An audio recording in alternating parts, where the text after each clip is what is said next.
বন্ধুরা, এখানে গাঁটি কচুটা কেটে নিয়ে ভালো করে ধুয়ে নিয়েছি। তারপরে নুন মেখে 10 মিনিট রেখে দেব। এবারে যতক্ষণ না এই হরহরে ঘোলা ঘোলা জলটা বের হয় ততক্ষণ পর্যন্ত গাঁটি কচুটাকে ভালো করে ধুয়ে নিলাম। এতে গাঁটি কচুর হরহরানি ভাবটা অনেকটাই চলে যাবে।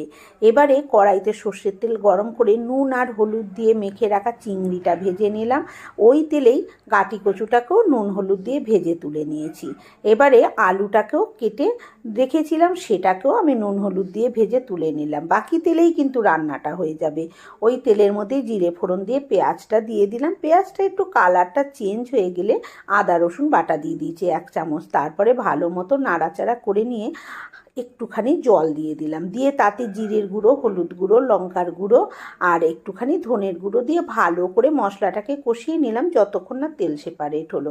যখন তেল বেরিয়ে গেল মশলা থেকে তখন ভেজে রাখা আলু আর গাঁটিটা দিয়ে ভালো করে 2-3 মিনিট একটু কষিয়ে নিয়েছি। আরও সামান্য একটুখানি জল দিয়ে দিয়েছি। 2-3 মিনিট কষিয়ে নেওয়ার পর ভেজে রাখা চিংড়ি দিয়ে আরও 3-4 মিনিট ভালো করে লো ফ্লেমে কষিয়ে নিয়েছি। এবারে দিয়ে দিলাম পরিমাণ মতন জল। জলটা কিন্তু নিজেরা পছন্দ অনুযায়ী দিতে হবে।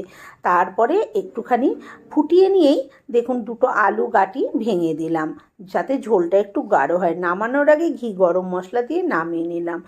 তৈরি হয়ে গেল না আলু গাঁটি চিংড়ি দিয়ে। কেমন লাগলো ভিডিওটা কমেন্ট করে জানিয়ে।